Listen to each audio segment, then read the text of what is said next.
Olá, professor. Eu vou dar início aqui agora à parte 2, né? Enfim, a parte 2 ela é mais a enunciação do nosso problema, certo? Do problema que a gente tinha originalmente, né, para fazer essa, essa aula. É o seguinte, vamos começar pensando no algoritmo que a gente usa na hora de fazer uma multiplicação de matrizes, né? Bom, nosso problema vai ser focado em multiplicação de matrizes. Multiplicação de matrizes. E a gente vai pensar inicialmente no algoritmo de multiplicação usual de matrizes, né? A gente vai pensar na complexidade que ele apresenta. Então eu vou colocar aqui o que a gente, o que a gente entende, né? Usualmente, o que a gente faz quando a gente está multiplicando matrizes. A gente tem o seguinte: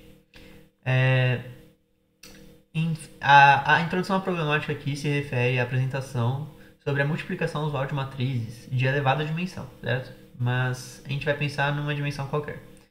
O tempo de execução, que é o que nos interessa aqui, tem uma característica de O de n ao cubo, beleza?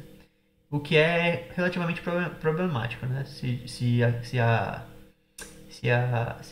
as matrizes estiverem em elevada dimensão, a gente vai ter um crescimento com ordem cúbica, vai crescer muito tempo, certo? E isso vai ser problemático. Bom, a gente pode ver aqui no algoritmo, né? No pseudocódigo, o produto de uma matriz A vezes uma matriz B, sendo A m por n e B n por p, né? Vai ser dado por... A gente pode ver que existem 3 fors, né, no algoritmo, 3 laços de repetição. Cada um deles possui, por exemplo, aqui o i indo de 1 até m, que é a primeira dimensão da matriz A. O segundo vai com j indo de 1 até p, né? O p é a segunda dimensão da matriz B. E o último loop é referente a um k, que vai de 1 até n. E o n é a segunda dimensão da matriz A e a primeira dimensão da matriz B, né? É o que possibilita o A ser multiplicável por B, né? Então a gente consegue ver, se a gente fosse escrever uma complexidade, né? Uma complexidade aqui, desse algoritmo, ela seria proporcional, certo? Proporcional a quem? A m vezes p vezes n, certo? Quanto maior o m, se eu dobrar o m, vai dobrar o número de interações que eu vou fazer. Se eu dobrar o p, mesma coisa. Se eu dobrar o n, também mesma coisa. Tá? Todos são dependentes de forma direta, né? De m, de p e de n, né? A complexidade depende diretamente dessas 3 variáveis. Bom, se a gente pensar em matrizes quadráticas A e B, n por n, por exemplo, a gente poderia falar que esse p e esse m são também n vezes n, né? E isso aqui seria, no segundo caso, um n cubo. Então, o O de n de uma matriz a gente pode escrever como O de n cubo, certo? Isso é uma simplificação aí para matrizes quadradas, né? A gente não vai se restringir a matrizes quadradas puramente, né? Mas, enfim, só para ter uma intuição de que o algoritmo cresce com n cubo, certo? Esse é o método usual de multiplicação de matrizes que a gente faz, né? A gente faz dessa maneira, né? E qual que é o problema disso, né? O problema é que n cubo cresce muito. Se a gente tiver uma matriz muito grande, se o n for um valor elevado, o tempo necessário para a gente computar a multiplicação de uma matriz A para uma matriz B é muito elevado, certo? Então, para isso, a gente vai fazer o quê? Um cálculo randômico de matrizes, certo? Multiplicação randômica. Eu vou até colocar aqui em cima de preto aqui, ó, multiplicação randômica. Vai ser um método que a gente vai utilizar para fazer a multiplicação de matrizes e achar um valor aproximado, como a gente vai ver mais para frente. Então, utilizando conceitos de probabilidade e de variáveis aleatórias que a gente viu anteriormente, a gente consegue criar uma maneira excelente para achar um valor aproximado do que seria o AB. E para isso, a gente vai precisar do quê? O que é necessário? Bom, necessitamos... necessário. A gente é necessário que o produto AB, que eu vou chamar de, sei lá, de S, ele seja uma soma, por isso que eu chamei de S, né? Ele seja uma soma de N termos, por exemplo, S1 mais S2 mais até Sn, tá? De N termos. Se eu conseguir escrever o AB como uma soma de vários termos, então eu consigo aplicar uma variável aleatória que pode tomar como valor cada um desses termos, certo? Com uma certa probabilidade dela tomar esses valores. E a gente vai conseguir fazer o quê? A gente vai conseguir fazer com que essa variável aleatória, a soma de... essa variável aleatória, ela convirja para S. Mesmo que a gente não escolha todos os S, né? Porque não faria sentido. A gente quer escolher um número menor, né, de S para diminuir, entre aspas, a nossa complexidade. Entre aspas, tá? E obter uma aproximação, né? A gente emprega uma variável aleatória epsilon auxiliar,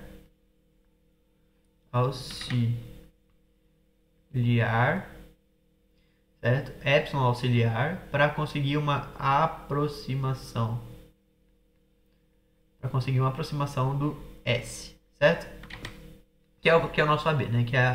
O S é o AB exato, certo? E é aí que a gente entra no assunto chamado de produtos externos de matrizes, né? A gente precisa entender como funciona o produto externo de matrizes, ou mais conhecido como outer product. Bom, para isso eu vou fazer um paralelo aqui com o produto interno, certo? Vamos ver primeiro o que o produto interno é e por que eu prefiro que a gente use o produto externo nesse caso aqui, né? Bom, o produto interno de matrizes a gente conhece, né? De matrizes não, de dois vetores, por exemplo. Escolhe aqui um vetor 1, U1, U2 e U3 e um vetor V dado por V1, V2 e V3. O que é o produto interno entre entre o vetor U e o vetor V?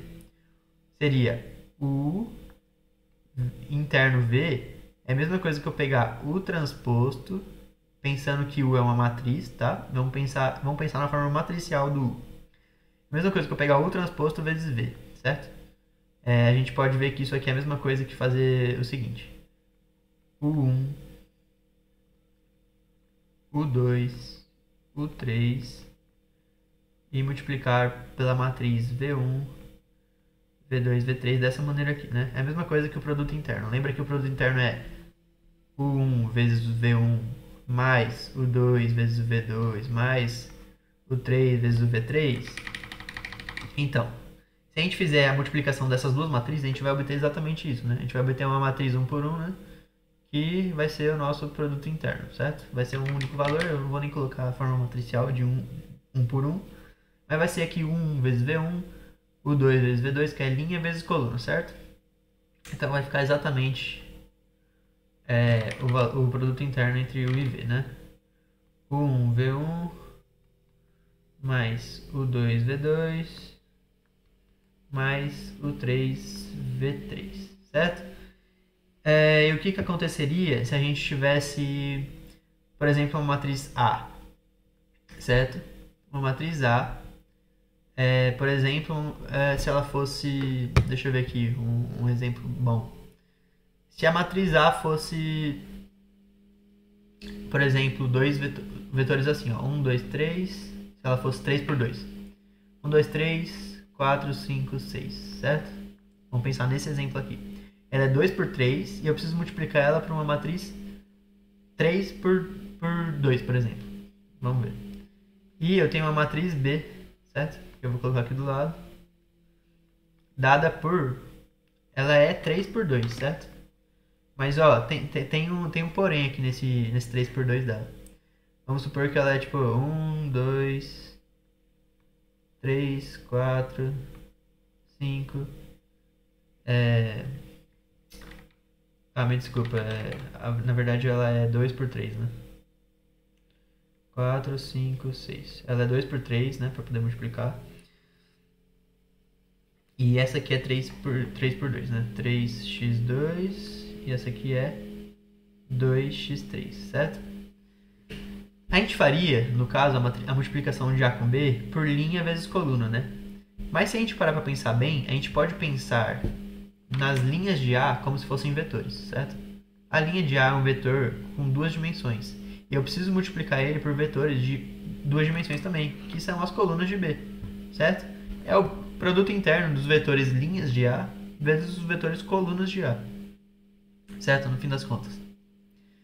Note que, se eu quiser, eu posso até falar que o A está transposto aqui, certo? Os vetores V's aqui é um V transposto, igual o V não, U, né? Aqui é como se fosse o U transposto, e aqui é como se fosse o V mesmo. A gente está fazendo U transposto vezes V, U transposto vezes V, U transposto vezes V, enfim, de todas as formas possíveis. Quantos U's transpostos existem aqui? Existem 1, 2, 3 possibilidades. Quantos V's transpostos tem aqui nesse caso? 1, 2, 3 possibilidades. Então, eu posso falar que a multiplicação de A... Peraí, deixa eu só mudar a cor. Eu posso falar que a multiplicação de A com B nesse caso, ela consegue ser quebrada em uma soma de vários termos, certo? Eu posso pegar o primeiro termo e o segundo e falar que isso é uma matriz, por exemplo, certo? Por quê? No fim das contas, eu vou obter uma matriz 2 por 2, certo? Então, eu consigo quebrar, vamos supor, em... Vamos pegar o T aqui. Linha vezes coluna. Vai dar o primeiro termo, certo? Vai dar o primeiro termo da nossa matriz, certo? Vai ficar uma matriz no final 3 por 3. Então aqui, ó, linha por coluna.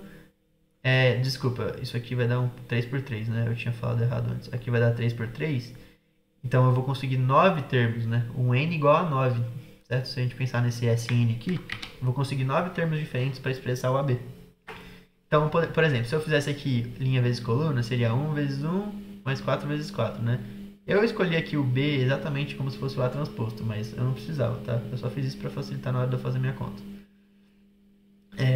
Vai ficar 1 vezes 1, 4 vezes 4 dá 17, né?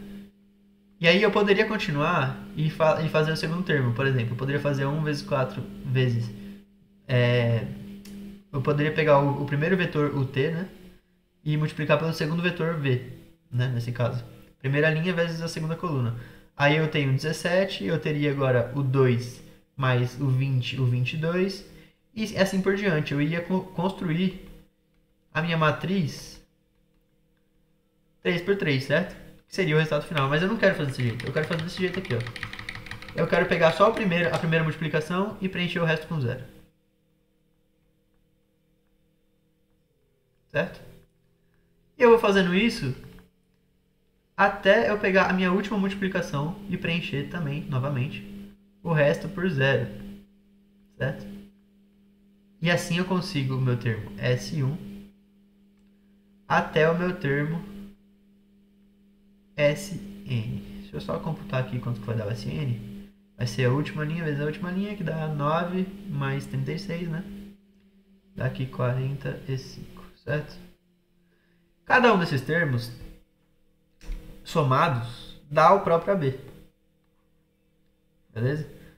Mas eu não achei essa forma de escolher os termos S1 até SN muito bom. Por quê?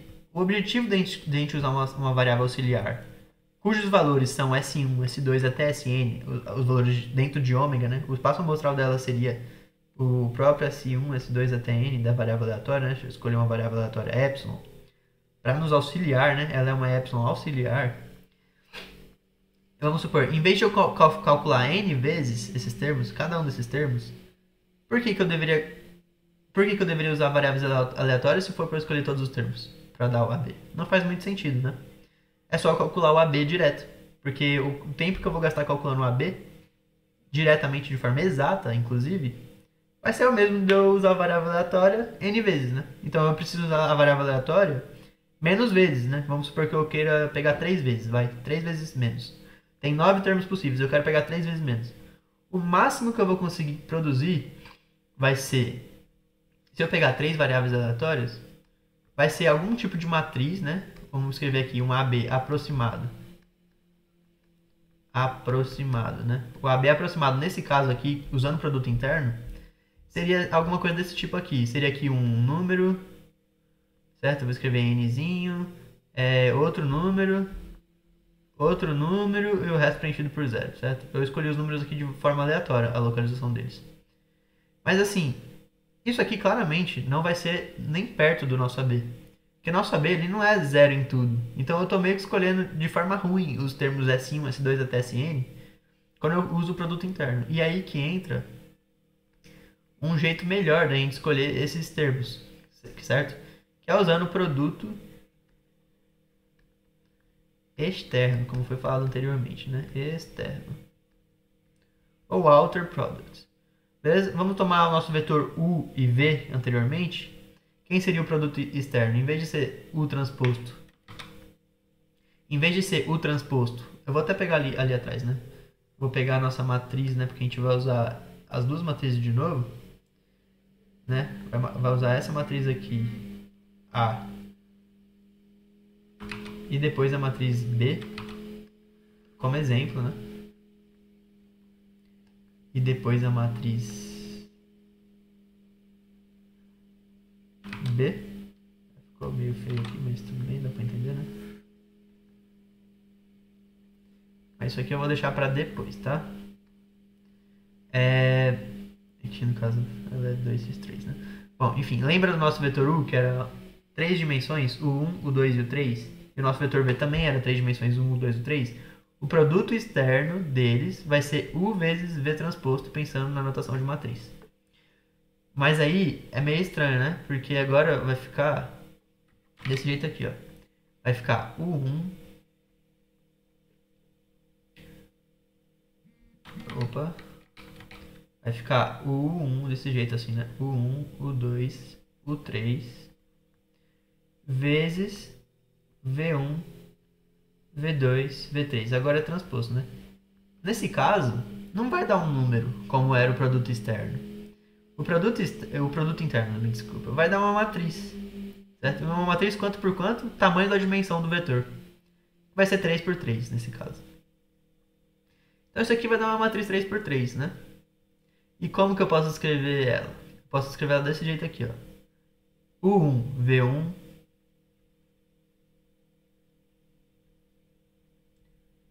U2, V2. U3, V3. E assim por diante eu vou preenchendo todos os campos, certo? Vai ser uma matriz 3 por 3 dada desse jeito assim. E aí é que tá. Tipo, o que esse produto externo tem de tão bom assim pra gente precisar defini-lo e inclusive usar ele?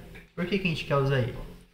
Bom, em caso de matriz, a gente pode pensar novamente, agora de uma forma diferente. Não foi muito bom, na verdade, eu ter copiado, né, os termos aqui. Eu vou até apagar um minuto. Opa. Tá. Vou usar o mouse aqui, né? Eu vou apagar, tá? Eu vou repetir o mesmo exemplo, só que eu vou escrever de novo, tá bom? Só que de uma outra forma. Nesse caso, eu quero o seguinte, eu quero minha matriz A ainda sendo uma matriz 3x2, dada daquela forma, né? Eu quero aquele exemplo, de novo. 1, 2, 3, 4, 5, 6. E eu vou ter minha matriz B, 2x3, né? Na verdade, eu acho que eu vou até mudar a matriz B. Eu vou querer que ela seja 2 por 2, por exemplo, tá? Ou não. Deixa eu ver se eu quero ou se eu não quero. Pode ser uma matriz 2 por 2. Pra ficar mais rápido, inclusive. Nesse caso, o resultado do AB vai ser uma matriz 3 por 2, certo? E eu vou escolher a 2x2 desse jeito aqui, ó. 1, 2, 3, 4. Pronto, já ficou diferente, né? Aqui a gente pode pensar novamente naquela ideia de usar as linhas e as colunas de A e de B. Mas a gente quer usar o produto externo. Então o que seria uma estratégia aqui? Eu posso pensar que o A, que as colunas... Não, as colunas de A não. Eu posso pensar que a matriz A, elas são os vetores U já. Se eu pegar elas aqui, ó. Esses aqui já são os vetores U's, certo? Não é mais U transposto que eu estou pensando agora. Agora eu estou pensando como se isso aqui já fosse os vetores U's. E um minuto... Ou será que eu estou pensando como se fosse o transposto? Eu estou pensando como se o U fosse o transposto desse jeito, né? Ou não? Bom, um minutinho. Me desculpa aqui, eu tinha me confundido um pouco. Aqui eu já alterei, né? A forma que a gente pensa é da seguinte forma. Lembra anteriormente quando a gente fazia o produto interno? A gente pegava a linha do A e a coluna do B. E nesse caso a gente falava que a linha do A era o U transposto, né? Porque, por definição, o produto interno seria UT vezes V. Já nesse segundo caso, a gente pega a coluna do A e a linha do B. A gente fala que a coluna do A é um vetor U, certo? Que já é o nosso U. E a linha do B é o V transposto, tá? Então quem que seria o V? Seria o transposto do B, né? A gente não vai entrar nesse detalhe. Tipo, é possível a gente pensar dessa maneira, certo? Certo. O que a gente vai obter quando a gente faz o U vezes o V transposto? Né? Quando a gente pega a coluna do A e a linha do B. Agora a gente está pegando diferente. A gente quer ver o que acontece quando a gente pega tudo. Eu vou fazer esse exemplo até o fim, tá?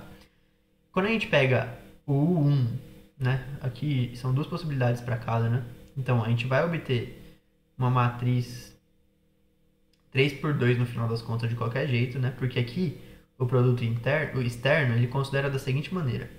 Ele pega o U1, certo?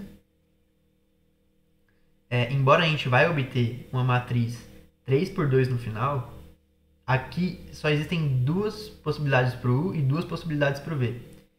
Para o V transposto, né? Então a gente vai obter 4 termos apenas, nesse caso aqui. Certo? Inclusive, se o B fosse 2×3, né? Se tivesse mais número aqui, sei lá, um 3 e outro 3 aqui, a gente só precisaria estender aqui o V transposto. Continuaria com 2 de um lado, 2 do outro. Seria, por exemplo, se a gente pegasse o caso anterior e a gente usasse o produto externo, no caso anterior aqui, a gente pegaria isso aqui e isso aqui. Continuaria com 4 possibilidades, não mais 9.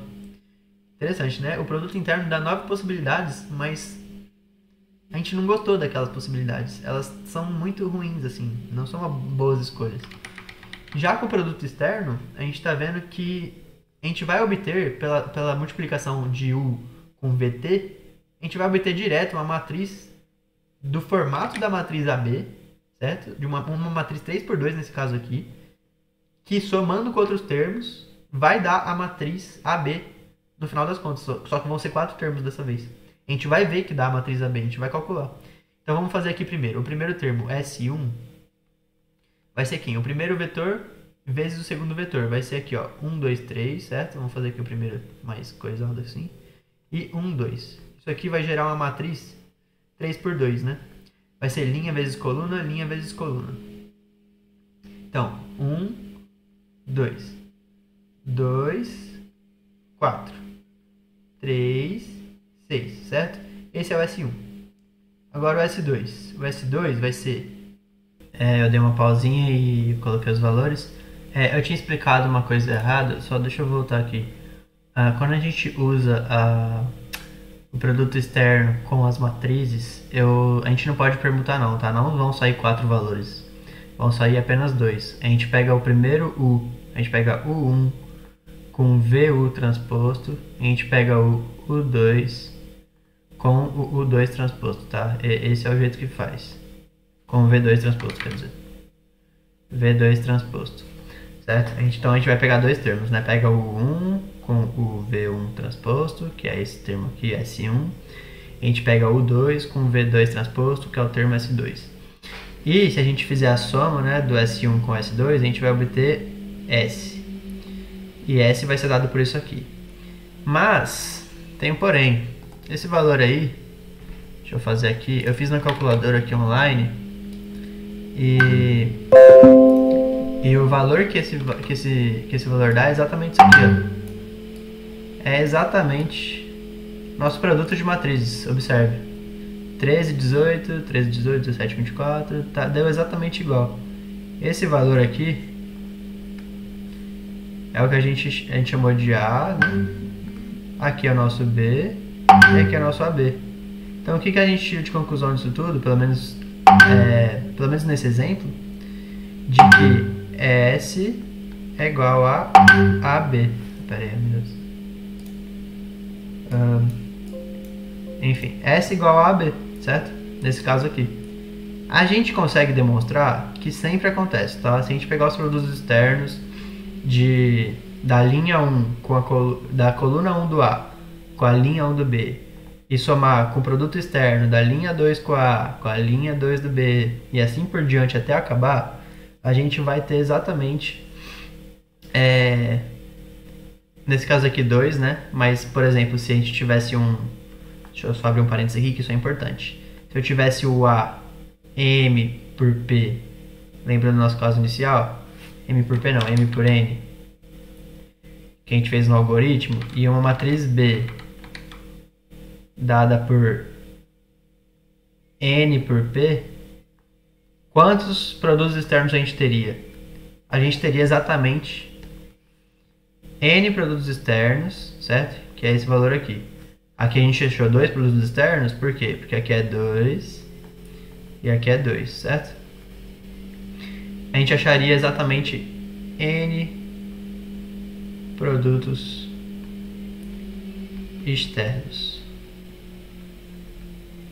E o que isso nos daria? Dariam exatamente N termos S1, S2 até Sn. Bate até exatamente com a nossa notação, né? Aqui, ó, daria exatamente Sn termos, que de fato o nosso A é M por N e o B é N por P, daria exatamente Sn termos de produtos externos, certo? E a soma desses produtos é o próprio S, converge para S, certo? Então, nesse caso aqui, a gente está pegando um exemplo pequeno, né?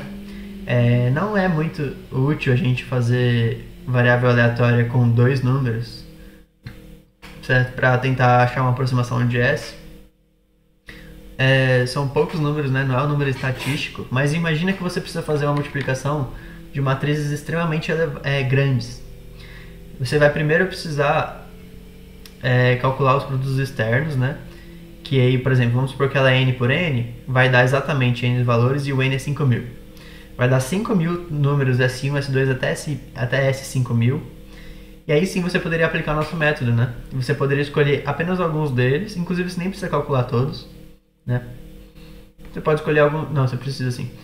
Você pode escolher alguns deles e a partir da escolha de alguns deles, você consegue aproximar cada vez mais o valor que você está somando para perto do S. E é isso que a gente vai ver mais para frente. Mas o que é importante aqui é que fique bem claro que o produto externo, né? O produto externo, ele é feito com a linha 1 do A e a coluna 1 do B, quer dizer, ao contrário, a coluna 1 do A com a coluna 1 do B, coluna 2 do A com a coluna 2 do B, com a linha 2 do B e assim por diante, tá? E que a soma de todos esses produtos externos que a gente está computando vai ser o próprio AB. Então o que a gente pode escrever resumidamente aqui em cima? A gente pode escrever que AB, a gente pode usar essa notaçãozinha aqui, ó, é o somatório de A, é o somatório de A I, né, com esse I aqui em cima, AI, BI embaixo. Isso aqui significa coluna do A, né, coluna I do A. Isso aqui significa linha I do B, certo? Sempre aos pares. E o I, com certeza, ele vai de 1 até N, né? Isso dado que a matriz A ela é M por N e a matriz B é NXP, é N por P, tá? Sempre vai ser possível escrever isso aí vale para qualquer matriz, tá? Qualquer multiplicação de matrizes. E isso vai ser muito útil para nós, tá? No futuro. Muito obrigado, essa foi a parte 2, né? O foco aqui era sobre os produtos externos, que a gente vai usar bastante, né? A gente vai usar bastante os termos S1, S2 até Sn dos produtos externos, já pensando nisso. E é isso, né? E também o segundo foco, né, foi mostrar que a gente consegue aproximar o valor de S pegando apenas, por exemplo, K termos dos produtos externos que foram computados, certo? Bom, a gente vai para a próxima parte, que será a parte 3. É isso, muito obrigado.